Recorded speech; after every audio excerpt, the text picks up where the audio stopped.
नमस्कार बंधुरा test best रेसिपिते सबाइके स्वागत। आज के पनीरेर सम्पूर्ण निरामिष एक रेसिपि शेयर करते चलेछि और रेसिपिटा बानानो किन्तु भीषण सहज।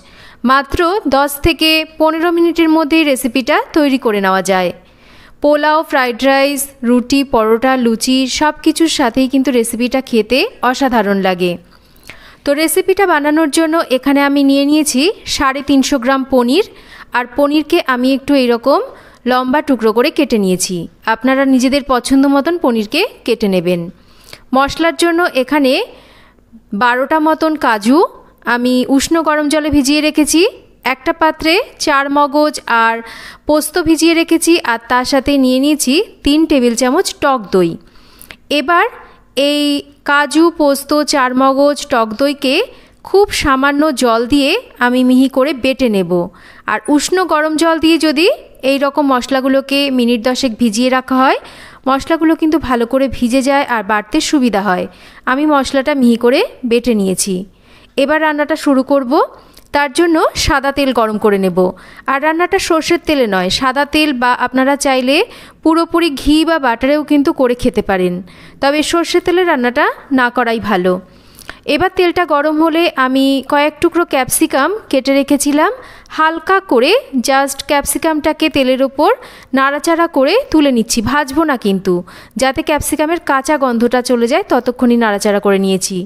এখানে সামান্য করে একটু গোটা গরম মশলা আর তার সাথে জয়িত্রী ফোড়নে দিচ্ছি। আর গোটা গরম মশলার সাথে জয়িত্রীটা দিলে কিন্তু সুন্দর একটা গন্ধ আসে। বেটে নেওয়া মশলাটাকে দিয়ে দিলাম। গ্যাসের ফ্লেমটাকে একদম কমিয়ে রাখবো আর মশলাটাকে একটু ভালো করে আমি কষিয়ে নেব।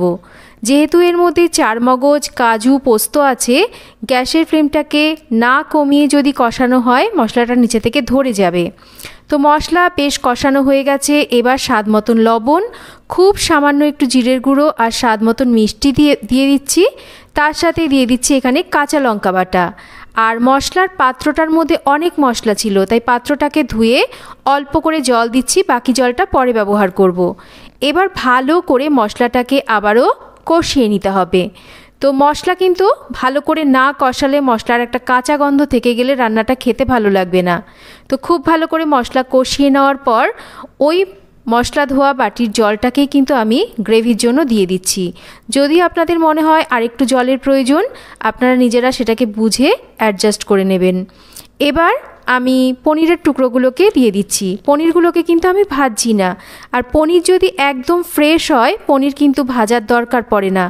তবু আপনারা যদি মনে করেন যে পনির হালকা করে ভেজে নেবেন তবে খুব হালকা করে পনিরটাকে ভেজে নিতে পারেন। দিয়ে দিচ্ছি এখানে ভেজে নেওয়া ক্যাপসিকামের টুকরোগুলো আর তার সাথে দিয়ে দিচ্ছি একটু গোলমরিচের গুঁড়ো।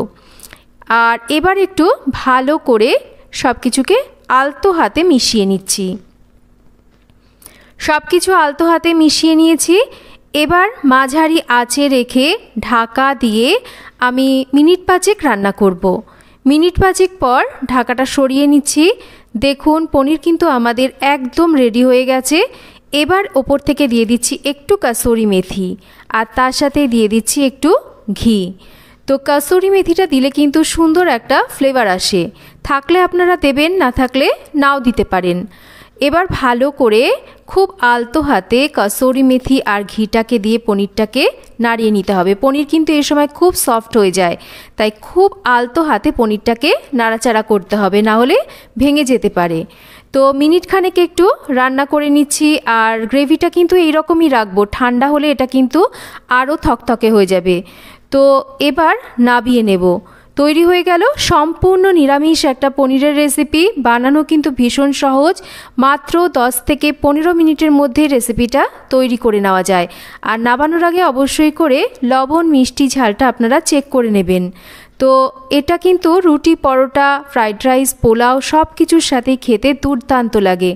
অনেক সময় হাতে সময় কম থাকে বা বেশি কিছু রান্না করতে ইচ্ছা করে না, এই রেসিপিটা বানিয়ে দেখতে পারেন। আশা করছি রেসিপিটা আপনাদের সবার ভালো লাগবে। আর রেসিপি ভালো লাগলে একটা লাইক করতে কিন্তু ভুলবেন না।